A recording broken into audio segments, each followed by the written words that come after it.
بسم اللہ الرحمن الرحیم۔ سورہ مبارک رحمان، مشہور ترین سورہ، موسٹ ریکمینڈڈ سورہ، اس سے اچھا نہیں سورہ نہیں ہے۔ اتنا ریکمینڈڈ سورہ ہے یہ کہ اگر گھر میں پڑھا جائے تو اس کی رحمت نازل، رحمانی رحمت نازل ہوتی، گھر میں کہ بلائیں مصیبتیں دور ہوتی، برکتیں نازل ہوتی۔ لیکن یہ نہیں کرنا کہ سورہ بھی چلا رہے، میوزک بھی چلا رہے۔ سمجھ میں آئی بات؟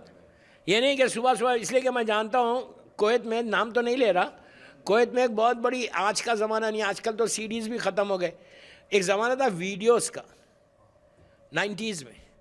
تو کویت میں ایک ویڈیو شاپ تھی جو انڈین، پاکستانی اور دوسرے موویز بیچتے تھے، اور صبح صبح جب دکان کھولتے تھے تو سورہ یاسین لگاتے تھے اور سورہ رحمان لگاتے۔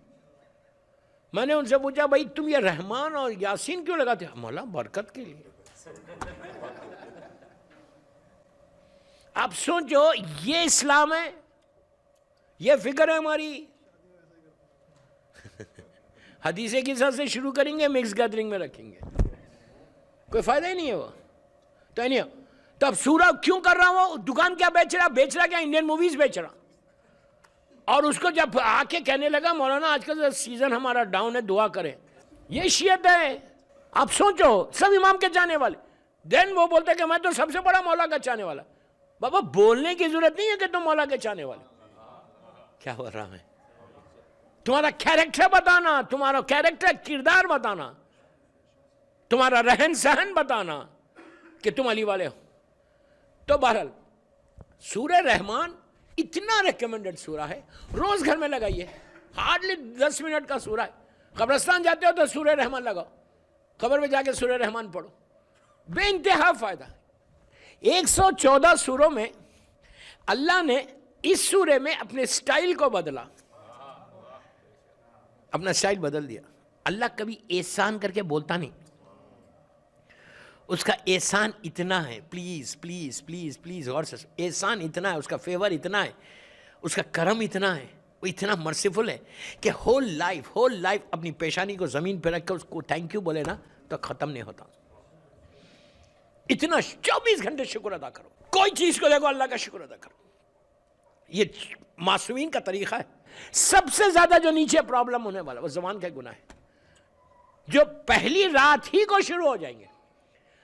فشار قبر جو آج ہمارے تصور میں نہیں، کبھی میں سوچتا نہیں کہ مجھے بھی فشار ہوگا، کبھی نہیں سوچتا۔ کوئی مومن آپ کو ملا؟ کبھی آپ نے ڈسکس کیا؟ کسی مومن کے سامنے ایک مومن دوسرے مومن سے بات کرتا ہے، ایک عورت دوسری عورت سے بات کرتی ہے کہ جہاں پہ یہ بولے کہ یار یہ اتنے عذاب کی بات ہوتی، یہ فشار قبر کیا ہے؟ کس کو ہوتا ہے پتہ ہے آپ کو فشار؟ ایک ایک جملے کا ذمہ دار ہوں، ٹیوزڈے تک ہوں انشاءاللہ یہاں پہ، ایک ایک ورڈ کا ذمہ دار ہوں جو میں بول رہا۔ فشار قبر کا جو عذاب ہے وہ زبان کا عذاب ہے، زبان کے گناہ سے ہوتا۔ زبان اگر تمہاری تیز چلی، تم نے زبان کے 70 گناہ بتائے گئے جو آج ہماری سوسائٹی میں، سماج میں، ہمارے ماحول میں سو کامن کہ ہم تصور ہی نہیں کرتے۔ اس کی پوری ڈیٹیل تو میں شام میں کی مجلس میں سناؤں گا، آج انشاءاللہ رات کی مجلس 8 بجے والی مجلس۔ ہم اس کو تصور ہی نہیں کر رہے کہ زبان کا گناہ کتنا بڑا پرابلم کرنے والا ہے۔ نیچے پہلی رات میں اتنا بڑا پرابلم کرے گا کہ آپ تصور بھی نہیں کر سکتے۔ جتنے عذاب بتائے گئے وہ فرسٹ نائٹ کے، وہ زبان کے گناہ کے بتائے گئے کہ جو زبان سے کسی کو ہرٹ کرے، زبان تیز چلائے، زبان سے جھوٹ بولے، سارے گناہ کے نیچے زبان ہے، یور ٹنگ۔ اور امام علی بولتے ہیں کہ جتنے تم سافٹ سپوکن رہو گے، جتنے آنیسٹ رہو گے، تم ان گناہوں سے بچو گے۔ اللہ کا رسول نے جب حدیث سنائی، جب سنانے لگے تو لوگ منہ میں کنکر لے کے بیٹھنے لگے۔ میں یہ نہیں بول رہا کہ یہاں لے کے بیٹھو، لیکن اپنے اتنی اویئرنیس تو اب آج کل آ گئی، اتنی بیداری تو سب کے پاس آ گئی۔ اتنا تو سوچو کہ یہ وہ گناہ ہے کہ اگر تم زبان کو کنٹرول کر لو تو سارے تمہارے جتنے گناہ ہیں وہ سب سے تم محفوظ ہو جاتے، سارے گناہ سے محفوظ ہوتے۔ جھوٹ اسی سے، غیبت اسی سے ہے۔ میں ایک ایک جملہ بول رہا، اس کی ڈیٹیل تو نہیں بول رہا، موقع ملا تو 2-3 مجلسوں میں بولوں گا۔ جھوٹ اسی سے، غیبت اسی سے، بہتان ایلیگیشن اسی سے، ہارٹ کرنا اسی سے، کسی کو تکلیف دینا اسی سے۔ اسی زبان سے تم دشمن کو اپنی طرف کر سکتے، دوست کو دور کر سکتے۔ محبت سے اگر بات کرو گے دشمن تمہارا ہو جائے گا، اگر سگا بھائی ہے تم غصہ کرو گے تو دور ہو جائے گا۔ تو میرا ایک پہلا میسج یہی ہے کہ چیک یور سیلف کہ میں زبان سے کیا کر رہا ہوں۔ اور یہ چیز کو یاد رکھو کہ ایک دن آنے والا ہے کہ جس کو سب کو جانا ہے، کوئی رہنے نہیں آیا۔ تو ہر آدمی پلان کر رہا ہے اسی دنیا کی آخرت کے لیے۔ ہم کو کبھی آپ کو کوئی ملا یا آپ خود، میں ٹھنڈے دل سے مجھے بولو مت، بٹ یو شوڈ تھنک کہ میں کیا بول رہا ہوں، عابد ابراہیمی کیا بول رہے۔ جب گھر جانا تو سوچنا میں نے کیا کہا، کہ ایک فلیٹ ہے میرا، گرانٹیڈ لے کے بیٹھے ہوئے کہ میرا تو ہوگا نہیں، کسی کا نہیں ہوگا۔ اللہ نے کنسٹرکشن کمپنی بنائی ہے اوپر، نام نہیں پوچھنا۔ اللہ نے کہا میری کمپنی ہے، لیبر میرا، آرکیٹیکٹس میرے، پرمیشن میں دوں گا، انجینئرز میرے، تم جیسا بولو گے میں ویسا بنا کے دوں گا، لیکن میرے پاس سیمنٹ اور کچھ میٹیریل نہیں ہے، وہ ساری چیزیں تم کو بھیجنا پڑے گا، بناؤں گا میں۔ کیا بول رہا یار، کیا بول رہا میں؟ ساری چیزیں تم بھیجو گے دنیا سے، وہاں پہ کوئی سیمنٹ ویمنٹ نہیں ملتی، اینٹ نہیں ملتی، ساری تم کو نیچے سے بھیجنا ہے۔ تو لٹرلی ایسے تھوڑی بھیجنا ہے آپ کو۔ زبان سے محبت سے بات کرو، تمہارا ایک محل بن جائے، پیار سے بات کرو محل بن جائے، یتیم کا خیال رکھو محل بن جائے، امام بارگاہ میں ڈونیشن دو گھر بنتا۔ ڈونیشن کی تو بات ہی مت کرو، ایسے خاموش ہوتے ہیں جیسے پورا گھر دے دیا۔ آپ کو معلوم ہے اللہ کا رسول کیا بولتا، ایک اینٹ لگاؤ گے، برک، تو اللہ اس کے بدلے میں ایک محل دے گا۔ کتنی بڑی بات ہے۔ تو اگر تم وہاں دو گے، اگر محل بنانا چاہتے ہیں یہاں سے مٹیریل کو بھیجو، جتنا تم بھیجو گے اللہ ایک پوری تمہاری ٹاؤن شپ بنا سکتا وہاں پہ، جیسے چاہے گھروں میں گزارو، لیکن کب بھیجا بھیجنا تم کو ہے۔ وہ بھیجتے کیسا؟ تسبیحات اربع پڑھو،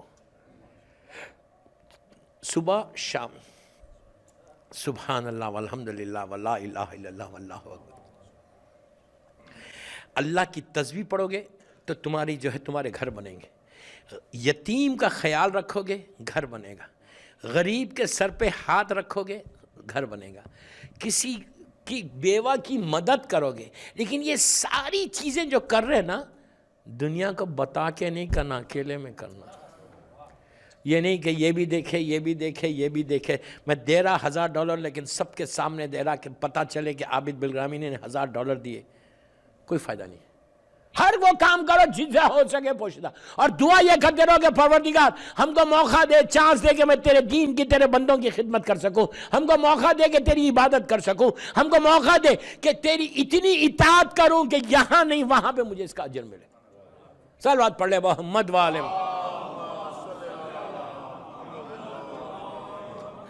یہ مرحوم شاہد بھائی کے بارے میں جیسا بتایا گیا کہ ہر جمعرات کو وہ یہاں دعائے کمیل پڑھتے تھے۔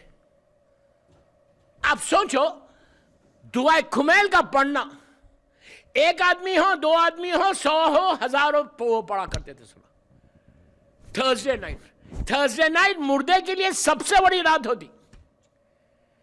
آج ہمارے لیے بھی تھرسڈے نائٹ ایک ایسی رات ہے کہ اللہ ساری روحوں کو اجازت دیتا، پرمیشن دیتا کہ جاؤ اپنے بیٹے کے پاس سے، بیٹی کے پاس سے، رشتہ داروں کے پاس سے، دوستوں کے پاس سے کچھ مانگ کے آ جاؤ۔ یہ جملہ ہے، میرا جملہ نہیں، پلیز غور سے سننا۔ روح آتی ہے، باپ آتا ہے، ماں آتی ہے، بیک ہوم انڈیا پاکستان میں بھی اگر تمہارے ماں باپ دفن ہیں تم امریکہ میں ہو، مرنے کے بعد ڈسٹینسز ختم ہو جاتے. تھرسڈے نائٹ اللہ نے رکھی ہے اسے مرحومین کے لیے، مرنے والوں کی رات ہے. وہ رات مغرب سے لے کے صبح فجر تک ہر کے گھر میں ہماری آنکھوں کے سامنے پردے، ہمارے کانوں کے اوپر پردے، اتنی غیبتیں، اتنی میوزک سنے کہ ہمارے کانوں کے اوپر پردے پڑ گئے. ان مردوں کی آواز ہم کو نہیں آتی. حکم ہے، ارشاد ہے، سارے معصومین سے یہی ہے. اور اللہ کا رسول جمعے کی صبح میں مسجد نبوی میں، اللہ ہم کو زیارت نصیب کرے، مسجد نبوی میں بیٹھ کر، جیسے یہ وہ ہے محراب ہے، محراب میں بیٹھ کے رو رہا. مسلمان انٹر ہوئے فجر کے لیے، دیکھا کہ سرکار زار و خطار رو رہے.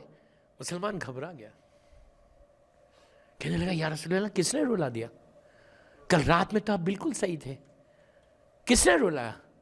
سرکار نے اسے پلٹ کے کہا تمہارے ماں باپ نے، تمہارے مردوں نے مجھے رلایا. مسلمان گھبرا کے کہنے لگا یا رسول اللہ ہمارے ماں باپ آپ کو رلائے؟ اب جو رسول نے کہا مفہوم وہی ہے، جملے میرے ہیں، جملے میرے.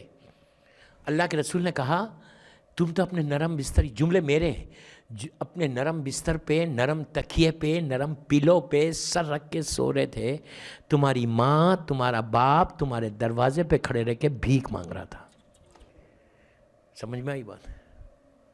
باپ بھیک مانگ رہا تھا. امیجن کرو اگر تمہاری ماں تمہارے سامنے آ جائے بولے کہ بیٹا اللہ کے نام پہ ایک روٹی دے. یہاں رسول کا جملہ ہے کہ تمہاری ماں تمہارا باپ یہ کہہ رہے تھے کہ اے میرے بیٹے، او مائی سن، او مائی سن، او مائی سن. ایک پیس آف بریڈ، روٹی کا ٹکڑا کسی جانور کے سامنے آج ڈال دے، اللہ اس کا اجر دے گا. یہ ہے تھرسڈے نائٹ. ہم یاد رکھتے ساری عبادتیں ایک طرف. یہ مت سمجھو کہ میں بڑی عبادت کرتا ہوں، سو واٹ عبادت کر، سو واٹ. اگر تم اپنے ماں باپ کا خیال نہیں رکھتے، تھرسڈے نائٹ اپنے مرحومین کو یاد نہیں کرتے، اگنورنس کے ساتھ زندگی گزارتے، تو ساری عبادتیں منہ میں پھینک دی جائے گی. کوشش یہ کرو کہ ایوری تھرسڈے کچھ نہ کچھ کسی غریب کو دو. یہ بول کے دو. ایک آپ مثال کے طور پہ ایک پیس آف بریڈ، میری طرف دیکھو پلیز، بس آخری حصے میں ہوں. ایک پیس آف بریڈ، ایک کیا ویلیو ہے پیس آف بریڈ کی امریکہ میں؟ کیا ویلیو؟ ایک روٹی لے کے آپ ایک روٹی سے، پیس آف بریڈ سے 1,00,000 کو بخشوا سکتے. تم 1,00,000 کو، کتنا کریم ہے دیکھو اللہ. 1,00,000 کو تم لو. جب تم اچھا کیا کرو، بہترین چیز یہ ہے، اب میں بعد میں بولوں گا کہ تم کرنا کیا کیسے، میں صرف ثواب بتا رہا. پہلے آپ ایک ٹکڑا روٹی کا، میں مثال دے رہا اس کی، لے کے آپ نے کہا کہ میں یہ صدقہ دے رہا. پہلا جملہ بولنا کہ میرے امام کے لیے صدقہ دے رہا، امام کی جان کا صدقہ. اس کے بعد بولو میرے محروم باپ، میری محروم ماں، میرے دادا دادی سب. اس کے بعد بولو کہ جس کی پہلی رات ہے وہ. اس کے بعد بولو کہ یہ صدقہ سارے محرومین کی طرف سے دے رہا. مولا کے زمانے سے لے کے آج تک ہم کو نہیں معلوم، سارے مرحومین کی طرف سے یہ سب، ایک روٹی سارے مرحومین کی طرف سے میں دے رہا. بول کے کسی غریب کو دے دو. تو میں مثال دے رہا، 1 ملین، کئی ملین ہوں گے، میں 1 ہی ملین کی بات، 1 ملین کو وہ ایک روٹی کا ثواب پہنچتا. اب پہنچتا کیسے؟ نور کا تش لے کے انعام، اللہ انعام بھیجتا، گفٹ بھیجتا مرحومین کو، اور ان کو یہ ثواب پہنچا. اس کے لیے بہترین طریقہ کیا کرو، بیک ہوم فون کرو، پاکستان، انڈیا، جان سے بھی آپ ہے، جو بھی آپ کے ٹرسٹڈ آدمی وہاں ہے، اس کو بولو کہ ایوری تھرسڈے کسی غریب کو، امام بارگاہ میں یتیم کو، بیوہ کو، کسی کو بھی ایک روٹی دے دو، ایک کھانا دے دو. یہاں سے تم پیسے بھیج دو، $20 $25. کوئی ویلیو ہے $20 کی؟ کینڈی کھا لیتے. $20 بھیج دو، مثال دے رہا ہوں. بھیج کے بولو کہ اس کا پیسہ ہر جمعرات کو کسی غریب کو دے دو. دوستو تم کو اندازہ نہیں ہے، تم اگر یہ کنٹینیو کرتے رہے تو اللہ تم، اس لیے کہ وہ جو 1 ملین آدمی ہے نا، وہ سارے لوگ تمہارے حق میں دعا دیتے اور یہ بولتے کہ اللہ اس کی زندگی کو بڑھا دے، اس لیے کہ جب تک زندہ رہے گا یہ ہم کو تحفے دیتا رہے گا. سمجھ رہے آپ؟ اللہ اس کی زندگی کو بڑھا دے، اللہ اس کو بخش دے. یہ $20 جو تم ہر مہینے دے رہے، $20 نہیں دے رہے، تم اپنی آخرت میں ایک پراپرٹی بنا رہے. ہر جمعرات کو تمہاری پراپرٹی بن رہی. غریب کو تم مدد کرنے سے، یتیم کی مدد کرنے سے، مرحومین کے حق میں دعا کرنے سے، یہ کام کرو. اور آخرت کے لیے بہترین، اب یہ مرحوم مر گئے شاہد بھائی، ان کی اولاد کو بول رہا ہوں، بیماری میں، جوانی میں، ٹریولنگ میں، سفر میں، سب کی نمازیں قضا ہوتی. واجبات کو ادا کرو. ہر جمعرات کو اب ایوری تھرسڈے وہ صدقہ نکالے جو میں بات کر رہا ہوں، اپنے ماں باپ کا، اپنے باپ کا. تیسری چیز، وہ نماز پڑھو والدین کے لیے.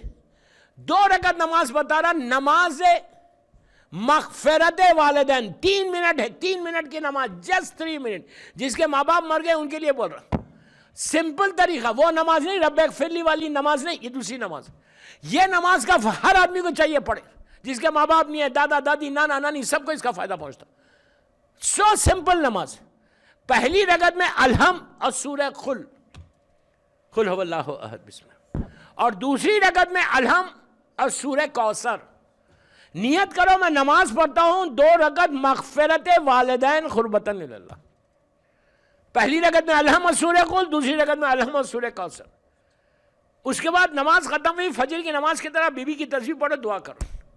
یہ وہ نماز ہے دوستو کہ جو نماز پڑھنے سے تمہارے کمپلیٹ انٹائر فیملی کو، جتنے تمہارے مرحومین ہیں ان سب کو تم بخش سکتے. آپ سوچو 2 رکعت نماز ان کے لیے یہ گولڈن گفٹ ہے جو تم اپنے مرحومین کو دے رہے ہیں. روز دے سکتے 3 منٹ کا گفٹ، نماز مغفرت والدین. اس کے بعد جب روز زیارت امام حسین پڑھنا تو اپنے مرحوم باپ کی طرف سے پڑھنا، ماں کی طرف سے، رشتہ داروں کی طرف سے. کبھی اپنی طرف سے نہیں بولنا، یہ بولنا کہ میرے ماں باپ مرحومین کی طرف سے پڑھنا روز یہ گفٹ. تو اس سے کیا ہوتا، آپ کا اور ہمارا رشتہ، مرحوم کا رشتہ ملا ہوا رہتا. اس لیے کہ جب آپ نماز جنازہ پڑھتے ہیں، آپ لوگ جنازہ کی نماز یہاں پڑھتے ہیں، اس کا ترجمہ پڑھو. جنازے کی نماز میں ہم پیچھے کھڑے رہ کر یہ بولتے ہیں اللہ کو، پلیز پلیز غور سے سنو، جنازے کی نماز جہاں بھی دنیا میں تم پڑھتے ہو، میت کے سامنے کھڑے رہ کے پڑھ کے تم یہ بولتے ہو کہ پروردگار یہ جو ڈیڈ باڈی ہے اور ہمارا جو رشتہ ہے، جو ریلیشن شپ ہے، اس کو برقرار رکھنا، اس کو توڑنا نہیں. کیسے؟ بالخیرہ، خیر کے ذریعے. تو میت سے ہمارا رشتہ ٹوٹتا نہیں، باپ سے رشتہ ٹوٹا نہیں، رشتہ ویسی ہے خیر کے ذریعے سے. خیر محبت اہل بیت بھی ہے، خیر یہ عبادتیں بھی ہے. ایک سلوات پڑھے محمد والے محمد. بس دوستوں وقت ہو گیا میری فوراً اس کے بعد ایک مجلس ہے، پھر رات میں 8 بجے آؤں گا.